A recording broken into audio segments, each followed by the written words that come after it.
Hello, and welcome back to another episode of the Best Damn Pod in the Land. I'm your sports director and host, Brian Nelson, and with me I have...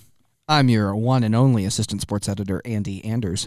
I'm the assistant sports director, Khalid Hashi. And I'm your sports editor, Griffin Strome. And today we're back to take a look at the upcoming week for Ohio State and also recap the Ohio State-Cincinnati game. It was an absolute blowout, a shutout, 42-0. I don't think any of us were expecting Ohio State to just play that well, especially after they, weren't at their peak performance against Florida Atlantic. And we were also expecting Cincinnati, a team that was returning a lot of starters and had a really good season last year, to just really come out and give an actual contest to Ohio State. But it was just, it was just the exact opposite of that. And I think it starts with one person and one person only, and that's Justin Fields. Andy, let's talk about Justin Fields in the game he had.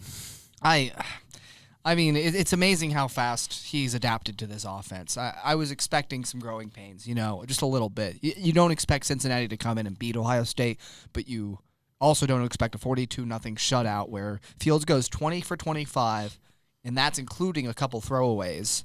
I think he had at least 2, maybe 3 throwaways. If you were to take those out, I mean, he's practically in the 90% completion percentage there. It's just ridiculous.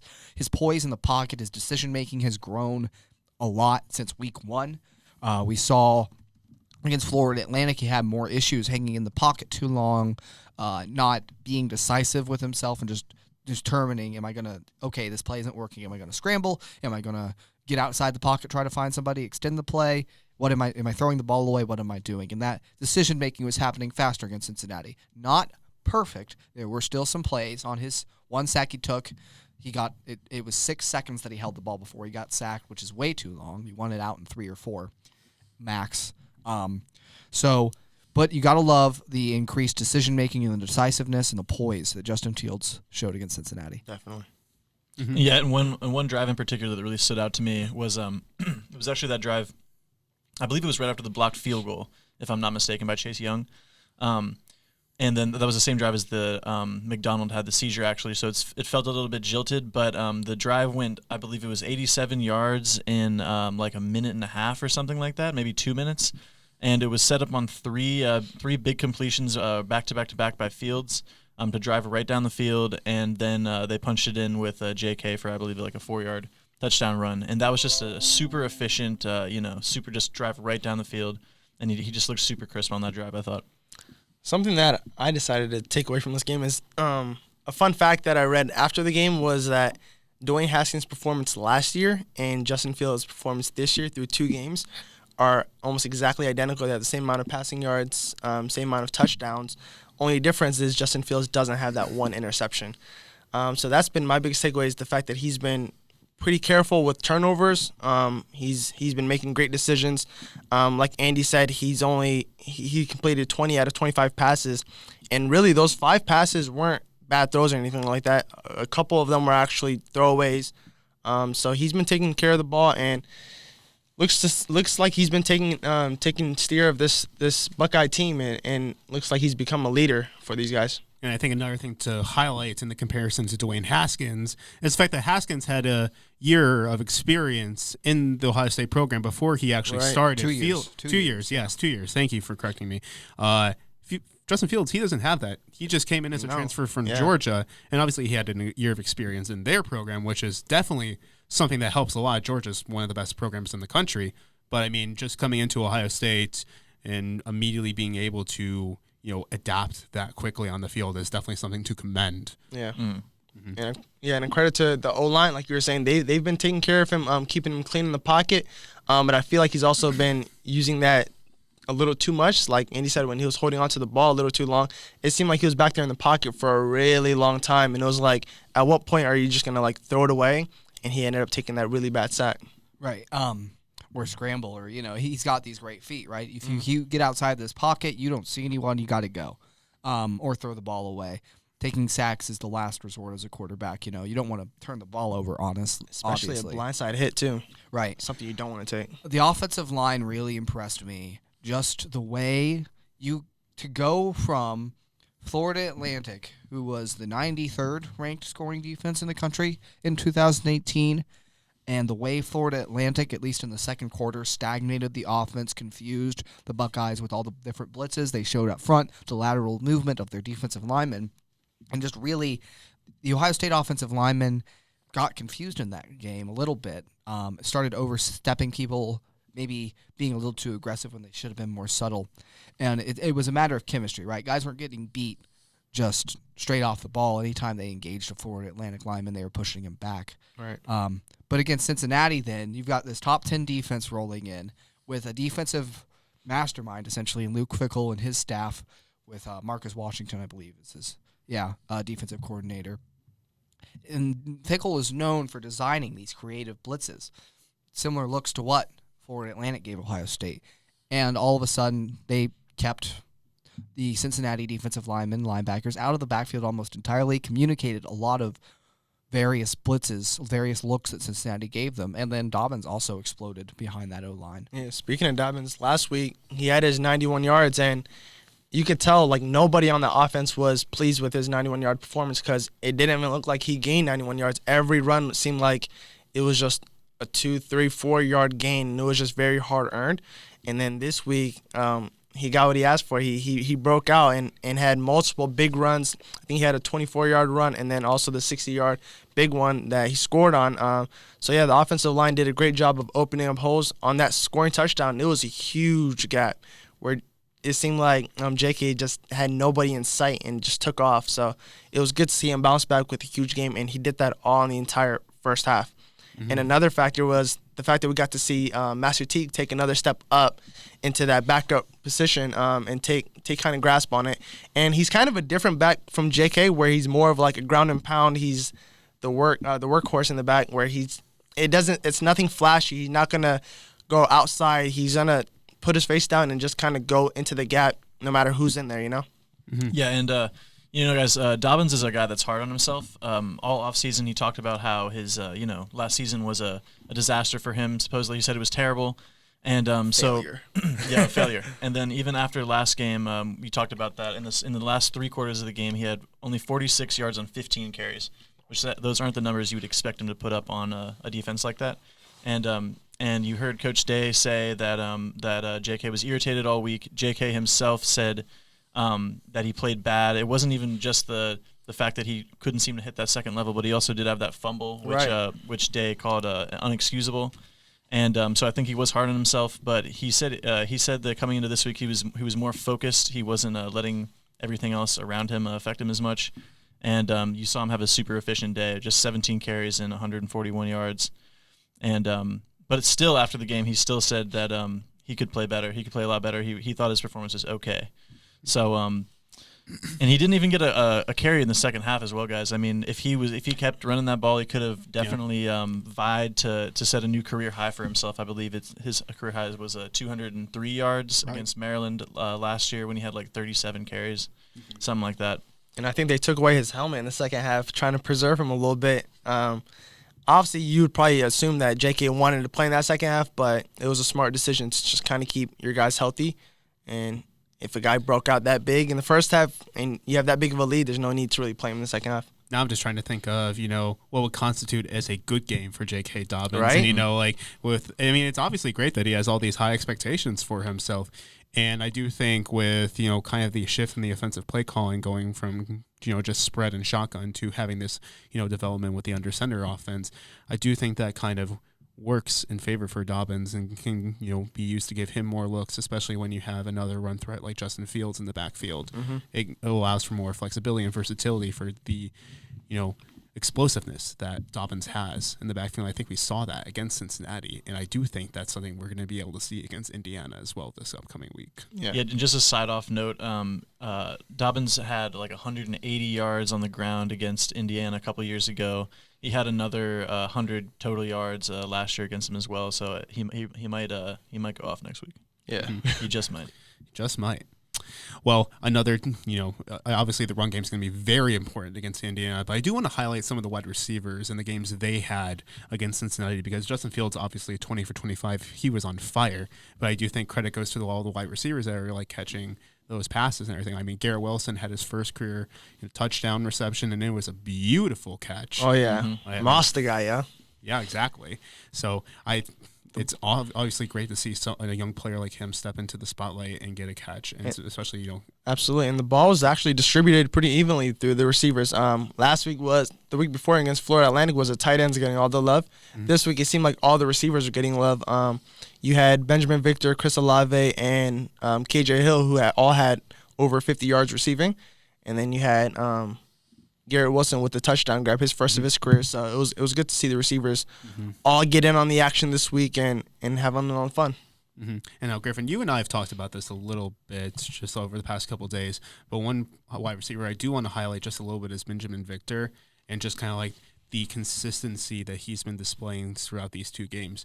Kind of like the main critique people have had with him over his entire career is just the fact that he's able to make the big plays, but he'll drop passes every now and then. He's just not like a receiver that you can look to consistently. Right. So far through these two games, he's shown like in his senior year that he is ready, he is consistent, and he's a guy that you can look to and rely on. Yeah, and he actually he tied his career high in catches with 5 catches on Saturday, and he also set a new career high in receiving yards of 69. And if you just look at his like game logs for his entire career, just the last 2 games alone has been the most consistent back-to-back performance he's ever had. Which is as you said, consistency was the biggest thing everyone was talking about with Benjamin Victor. Is he going to take that next step? Last year was a little bit of a statistical regression for him, as a matter of fact.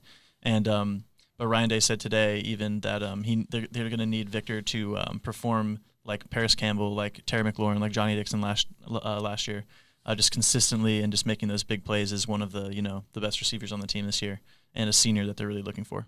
Mm-hmm. And obviously KJ Hill, we were a little bit worried about him after the Florida Atlantic game, but I think this week helped ease our concerns. He had 8 receptions for 57 yards, so definitely looked like he's back in the swing of things, kind of similar to Dobbins. Andy, what did you think of his play? KJ really, his consistency, well, we talked about a lack of consistency in the past with Benjamin Victor, and with KJ, he's always been a consistent threat, at least the past 2 seasons. I mean, there's a reason he's about to set the career record for receptions at Ohio State. He's 37 away now. I think that his ability to create, too, off of secondary routes is going to be very beneficial down the line when Fields is scrambling around and extending plays. I think he's shown a better ability to do that so far than a lot of other Ohio State receivers, to break off a route when you need to and find just a way to get open. It basically turns into backyard football when someone like Justin Fields escapes the pocket. Mm-hmm. I will say, though, that was a big point of emphasis today in the press conference was that last year they didn't have to do that as much. Dwayne Haskins would have the ball out after 3 steps and a hitch, they kept saying today. And with Fields, it's a lot more, improvisational, and some of those guys aren't as used to making those secondary, route breakoffs. Right. And Coach Day even challenged the receiving corps. He said those guys on the perimeter, they have to stay with Fields because the play's never over when he's got the ball. And Hill even said today that they need to practice that. So we'll see how that progresses moving forward once they start playing a higher level of competition. Mm-hmm. Shifting focus a little bit, we've talked plenty about the offense. I do think, we got to talk about the defense. Obviously Cincinnati's main strength was with their defense. All their starters are returning there, but they were still returning plenty of threats on offense and plenty of starters. They couldn't get anything going. We thought that they were at least going to score a couple times and at least make it somewhat of a contest in the first half. I know all our score predictions had that. Yeah. But Clay, what did you like from this defense? I gave them a generous 10 points last week, but yeah, they didn't get anything moving. With their dual threat quarterback and their running back Michael Warren, I thought they'd be able to get a little something going, but Michael Warren had a terrible day. I think, what was it? He had like 10, 15 yards? 15 yards on 10 carries. On 10 carries, yeah. That's disgusting. That's very bad performance. And it's a credit to this defense. The D-line held their own. The linebackers were flying. It seemed like everywhere the ball was, you saw like 4 hats at the ball. And also the secondary making plays. Sean Wade had a couple pass breakups. He had a forced fumble. One of his pass breakups turned into the interception by Tuff Borland. So the defense was on fire. They were clicking on all cylinders. And even when it seemed like Cincinnati was going to get on the board and they got into the red zone is when that turnover happened. So they definitely defended home. As a matter of fact, every time they were threatening to score, the defense made a play. Chase Young's blocked field goal in the first quarter, or was that the first half? in the first half, maybe the first half. quarter. I forget which quarter specifically. It was second quarter. Second quarter. Yeah. Beginning of second. So stop that opportunity in the red zone there. Then you had the interception by Tuff Borland when they were threatening again, and then at the end of the game when it looked like, oh, they're finally going to break that shutout. And then Nope. Fumble right on the goal line, as a matter of fact. Recovered by Marcus Williamson, I believe. Yes. I believe so, yes. Forced by Dallas Gant. Mm-hmm. So Both two young guys who aren't receiving as much playing time with the starters right now. Mm-hmm. Yeah. And then, guys, last week you saw that great first half by the Ohio State defense, right? No points allowed, another shutout. But then that second half, Florida Atlantic actually outscored Ohio State in the second half, 21-14, I believe it was. And that was a big point of emphasis. Jordan Fuller said they left the game with a bad taste in their mouth because even if it's the second string playing, you still don't want to get 21 hung on you by a team that you should, in all likelihood, be kind of stomping out. You want to keep that integrity of the defense. Right, and then today you saw it was a complete 60-minute performance. It was what they were expecting in the first game, and it was it was exactly what they were looking for. And my bold prediction of Chase Young being better than Nick Bosa is looking pretty good right now. Chase has been a difference maker in both games, and he's racked up 1.5 sacks so far in both games, and he's been disrupting everything. Even if he's not getting a sack, the quarterback pressure is there, and he's opening up lanes for the other defensive linemen to get pressures. And this week we saw Tyreek Smith get his first sack, and he just flew off of the ball, beat the tackle, and blew up the quarterback. So it's good to see these D-lines and the younger defensive line getting on the action and start producing. And Chase Young's presence, even if, I looked at the stat sheet after the game, three total tackles, I was like, wow, it seemed like he had a lot more of an impact than that. But it's because he's right there on all those plays, too. Even if it's somebody else blowing the play up, Chase Young's right there as well. Yeah. I think Chase Young himself said after the play that he feels like he's unblockable. Yeah. And honestly, what he's been showing, he's healthy now, and it's showing. Teams are having trouble stopping him. Obviously, Cincinnati and Florida Atlantic are not the caliber of defenses as, say, maybe Michigan or Wisconsin or Michigan State, other Big Ten teams. But Cincinnati was still very good. Right. They were top 10 scoring last year, and they've proven it against a couple of decent teams. I mean, UCLA wasn't a good offense, really, for them. But you have a top 10 defense. Ohio State won't play a defense that good until they play Michigan State. The next 3 games, Indiana, Miami of Ohio, and Nebraska all don't compare statistically this past season. You might say Nebraska, well, they're getting revamped and getting better on defense. Well, then I point to the 34 points they just allowed to Colorado to lose.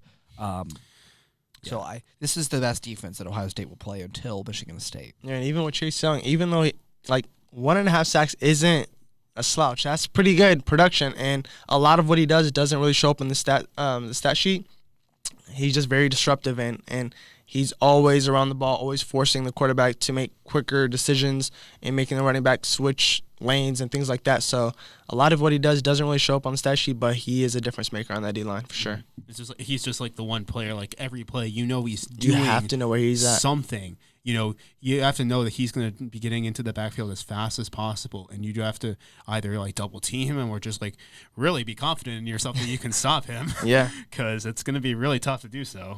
Oh yeah, and if you double him, you've got a bunch of other Ohio State defensive linemen fully capable of beating someone else in a one-on-one matchup. So good luck. There's too much depth on that D-line to really get slowed down until they play a really, really good offensive line. And on top of that, they played a very, very clean game. The entire team did, with only 2 penalties the entire game, something you haven't seen since the Michigan game in 2017. So it's pretty nice to see with this team keeping their composure. You saw Benjamin Victor earlier in the game getting after and talking trash with one of Cincinnati's defenders, and Justin Fields walked up and said, come on, we're better than that, because they're trying to keep their composure and not get as many penalties this year, because that's been an issue for them in the years in the past. Constantly, I think they averaged around 8 flags a game last year, so it was pretty good to see them keep the composure. I definitely remember certain games last year. I remember the Michigan game. They were even though they won 62-39, I still remember several drives that were just halted in the first half by holding penalties or cleaned a lot of that up. So unnecessary. Cleaning that up just makes Ohio State's offense and defense just that much more potent. Mm-hmm. Yeah, it was actually Cincy had 10 penalties in the game. Yeah, especially, and Cincy's penalties did cost them. I remember there was like the run by Justin Fields, like he got 12 yards, and then the defensive holding penalty just like expended it like 10 yards further. There was that reception by KJ Hill that again got increased by defensive holding, with another 10 yards, like that one, and that one was like 22-yard reception. So like Ohio State definitely benefited from that, but those key mistakes from Cincinnati cost them dearly, especially early on. Also, can we talk about that Justin Fields sign of leadership when he went up to Benjamin Victor and told him, get your head in the game. We don't need to be talking trash to a team we're blowing out. Is that what he said in the press conference earlier today? Yep. So it's pretty good to see that his teammates are kind of rallying behind him, and he's proving that he's actually a leader in such a short span. He just got here in January and has already gained the respect of the offense. And I do think that, another test is coming up very quickly for Justin Fields. We are going to see his first road game, the first road game from Ohio State this Saturday against Indiana. What are your guys' thoughts on that matchup? Well, I just have a stat that you guys may or may not know or may or may not be shocked by. If I was to tell you that Indiana had the second total passing offense in the Big Ten right now, you would say what? I would say they played Eastern Illinois and who? Okay, but And Ball State. Ball State, Eastern Illinois and Ball State. But how about last year? The third leading passing attack in the Big Ten. It's odd considering they replaced their quarterback. Yeah. That's a bit of a shocking stat to me. I don't know.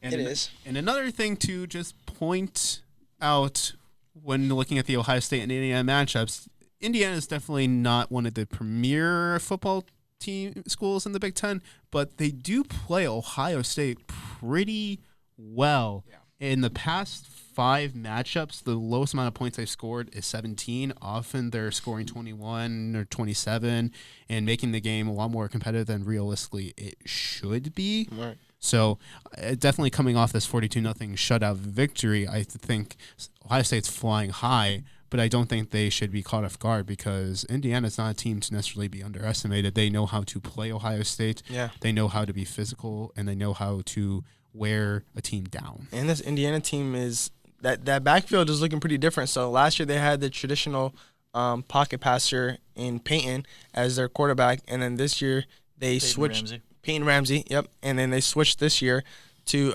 Michael Penix, who's a dual threat quarterback, and this is going to be Ohio State's first test with an actual dual threat guy who can extend plays. So I want to see if Ohio State can keep a clean game this year on the defensive side and not get penalties because that quarterback's going to extend plays and do a lot of scrambling drills where receivers are going to be having to switch and alter their routes. So we want to see if that secondary can not get pass interference and things like that. Well, yeah. Ramsey was no slouch running the ball last year when he was Indiana's starting quarterback. He picked up 350 yards with 5 touchdowns behind an offensive line that let him get sacked quite a bit, which kind of subtracts from that yardage. Obviously, in college, sacks subtract from rushing yards.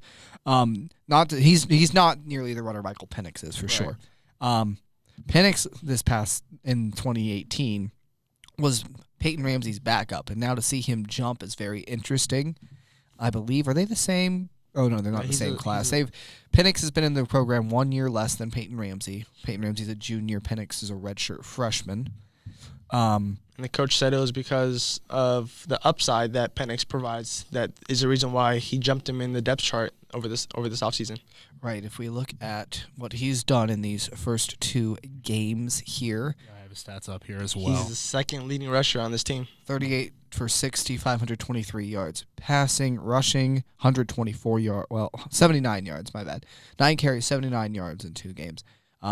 Rushing for 40-plus as a quarterback is absolutely something to be aware of. I'm not sure how many times he got sacked in either of those contexts. He did not get sacked at all. Yeah, Ball State had one. Yeah, okay. Yeah, they didn't sack him at all, right? I don't know what Eastern Illinois did. Ball State didn't, though. ESPN is saying that he was not sacked at all. So I'm just going off of that. So, right. Interesting then to note that 40 yards rushing, they've only run him 4.5 times a game so far. But it's still another facet of the offense where Greg Madison made it clear today, dual threat quarterbacks are much harder to defend in college. Now, why is that? Because you don't have quite the athletes in the secondary and in the NFL. Madison pointed to, you're paying a quarterback a ton of money in the NFL, so it's asset management and protecting your big money asset, the leader of your team, which is partially true. But in college, I also think that you've got quarterbacks have more of room to run the ball. The NFL, every team is stacked with athletes in the secondary, and it's just so hard to find any space on a scramble. Not that it doesn't happen; it certainly does with the elite players like Michael Vick or Deshaun Watson. But also, like, pro-style offense just calls for more of that classic drop-back passer, and you have to have that ability if you are a dual threat. And a reason why he hasn't really been sacked is because this Indiana team is the second most experienced team in the Big Ten this year. They've returned 3 offensive linemen from last year, and they have a lot of returning pieces on the defensive side of the ball. So they're pretty experienced other than quarterback, but I think that's the reason why he hasn't really been hit as much. It will be very interesting to see the matchup with Ohio State's D-line and Indiana's O-line, if that experience holds true or if we see a repeat of Cincinnati and how they couldn't everything was getting blown up in the backfield. But this is a quarterback that's capable of making something out of nothing in case that pocket does collapse. Right. So it'll be important for Ohio State defensive line to stay in rush lanes. Absolutely. Yeah. And you guys, it's going to be interesting to see once that secondary in that linebacker group, they've looked much improved this season so far, but once they actually do get, face a real test, and I don't know if that is Indiana, but maybe it is, maybe it isn't, but how they respond to when the first string guys start facing some real competition and maybe let like one big play happen, how they respond to that's going to be interesting given their track record from last season. Right. Indiana did. They are a pass first team, I think. If you just looking back at what they've done the past couple of years. Yeah, he's not a run first quarterback. He can pass it back there, but right, just the ability with his legs. I was just going to point out 3rd in passing last year in the Big Ten, next to last in rushing. So it'll be. I think it's we haven't really seen the Ohio State secondary tested yet, right? No one's gotten time to throw the ball back there. Nope, that's what I mean. Cincinnati had a couple long completions, but nothing that really threatened. Mm-hmm. Yeah. Also, the running back from Indiana, he had over 1,100 yards last year and over 10 total touchdowns. So they have somebody that can carry the ball as well. So hopefully we'll see if Ohio State's defense can stop the run again like they did last week. Because last week we were praising Michael Warren for having such big numbers the previous season, and we're expecting at least some kind of run game, and they held him to 15 yards. So we'll see if they do the same this week. I think the main component for a key to victory for Ohio State's defense is not coming out flat, because Indiana is going to be a team that's going to be very aggressive and very creative on their offensive side. They're going to throw a lot of different pass schemes, and they're not going to be afraid to run the ball or do some play action to just throw some confusion into the wind. Right. So I definitely think Ohio State just has to be very disciplined. We've talked about their penalties and like how they've been very disciplined so far, and I just think Ohio State needs to just come out with that same intensity just to at least counter anything Indiana does, just so the offense has enough time to get going and let Justin Fields and J.K. Dobbins get into that groove. I think that will be kind of the key to any victory that Ohio State is going to accomplish on Saturday. Yep. And I don't think anyone's expecting Ohio State to lose on Saturday. No. I know all of our predictions have had Ohio State winning pretty handily. Obviously, looking at the matchups between Ohio State and Indiana in the past makes me question whether Indiana will score a bit more, but I still think that Ohio State's going to – I have faith that Ohio State will come out and play a very clean game. Yeah, I think Ohio State will put up more points this week than they did last week. Only difference is I think Indiana will put up a couple scores on the ball, so. Just keep going, Glenn. Yeah, so we'll see. Griffin, what do you think the prediction is? I said 42-10. I don't know if I'm getting, a little bit distracted by the 42 they put up last week. There's just a number that's stuck in my mind. But, I don't see this one being much of a competition, to be honest with you. Mm-hmm. Yeah, I know my prediction was, 45-7. I think I was in the middle compared to everyone else. So, I don't know. Stop laughing, Clint. No, laugh it up. Laugh it up? Okay. Sickness is funny. Disease is funny. This guy, yeah. What are you doing over there, Griff? I don't know. Andy's a little bit sick today, guys. It is. I try to hide it, but it's now the viewers know, so we just got to own it at this point. He also hasn't eaten in 12 hours, according to what he said to me, right before we started. So, have some sympathy for this poor man. We're gonna get some food. If you would like to donate to the Starving College Writers Fund, check the link. Check the link. We're going to be hitting the road with this sick man in a couple of days here. Windows down on the highway. We're gonna be dead next week. I just want you all to know that. One last thing to point out about the quarterback Penix, though, he did win Big Ten Freshman of the Week in his season opener, so that is one honor that he does have. Talent, true. So my prediction now, as I overcome my debilitating head cold here, I have it. Scoring just 3? I have 45-3 Ohio State. I guess I have the Ohio State defense performing better than you guys do. I was debating 3 and 10. Does Indiana get a garbage time touchdown here? That's what I'm saying. That's the main reason why I put a couple scores on. I don't know. I feel like or one fluke play happens. You never know, right? Yeah, I had 45-7 before I got cut off by Andy and his Sorry. disease. No, it's fine. It's fine. You're good. We want you to feel better. Does my disease offend you? No, I am very offended right now. I don't know if that's good English, but whatever.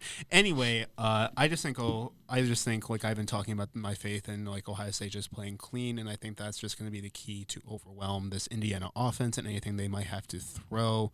I think almost more concerned with Indiana's defense and just like how well they'll match up, because I think the road test might be something that daunts Fields for a bit.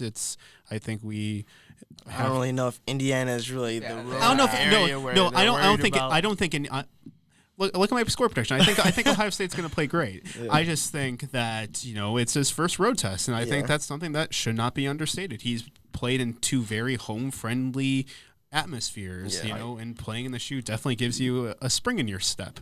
Well, not just that; it's also the matter of having to travel, and they're flying to Indianapolis, having to go through that. It's a whole new routine for your game day preparations. Yep. Locker room conditions might not be as luxurious. I don't know what the situation's like in Indiana. Fun fact: Iowa's visitors' locker room is all pink. So if that doesn't fire up for a football game, I don't know what does. On to my prediction, though: 45-3 for Ohio State.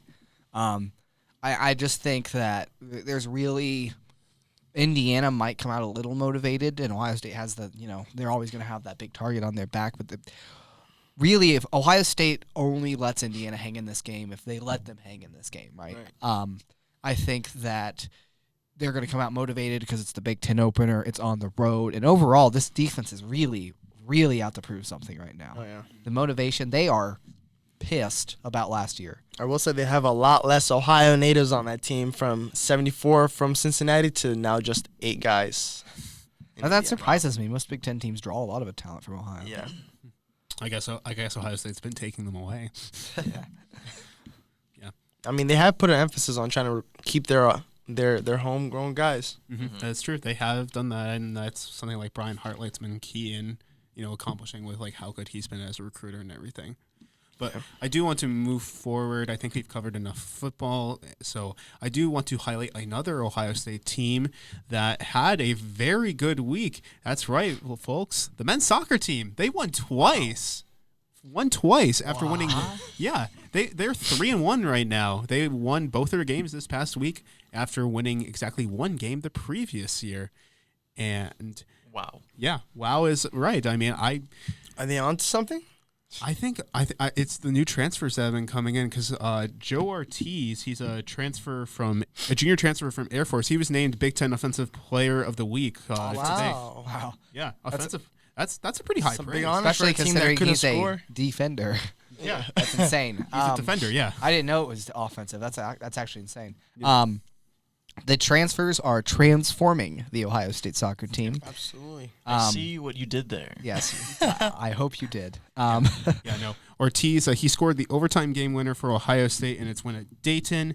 And then he assisted Ohio State's first goal of the game in the 4th minute to get over Eastern Illinois on Sunday, and Ohio State ended up winning that game 3-2. So he was definitely involved making plays, and I'm sure on defense he was getting the job done, considering Ohio State won.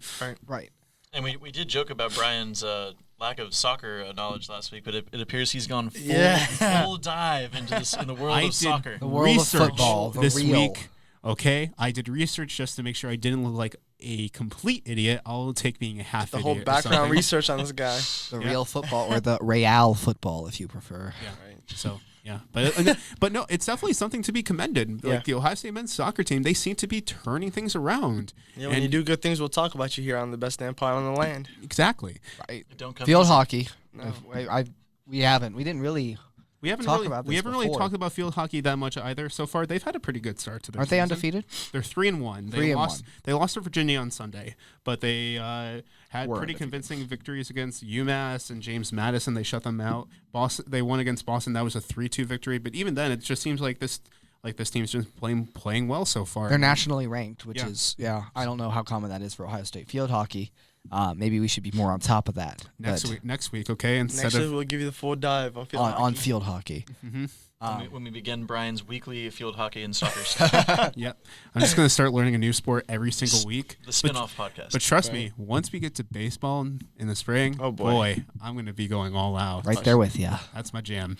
So, but definitely with the men's soccer team, they deserve all the credit in the world for really turning this program around. And I mean, a 3-1 start. I have no idea how competitive the Big Ten is or how good this team is really going to be as the season goes on. But it's definitely something to keep an eye on, especially if players like Joe Ortiz continue to really push the program to the next level. Absolutely. Certainly moving into right direction after a 1-win season all of last year, right? They had 1 win all of last season. that would be correct. That is correct. Even if these 2 wins were against opponents who haven't won a game themselves yet.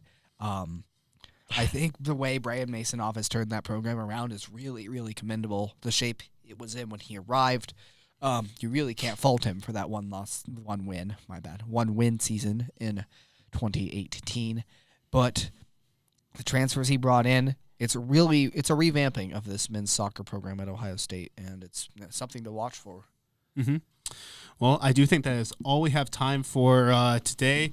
Please be sure to tune in tomorrow to watch our Big Ten. Not Big Ten. To watch our Lantern prediction game for prediction show for Indiana. Preview show. Yeah, sorry, I am very tired. My words are jumbling. He's been watching so much soccer that he simply cannot stay awake any longer. He can't anymore. I've just been consuming it constantly. Okay, let's recap this. Okay, our preview show for the Indiana game will be coming out tomorrow. You'll see Claude and I in that. And then definitely be sure to stay tuned after the game, following for our Silver Bulletin post-game recap show. Yep. And then next Monday, be sure to tune in to see Andy and I in another episode of The Film Room. And we'll be back here next Tuesday for another episode of The Best Damn Pod in the Land, assuming YouTube works with us. From Andy Anders, Griffin Strom, and Khalid Hashi, I'm Brian Nelson, and this has been The Best Damn Pod in the Land. See you guys. See ya. Peace. See you.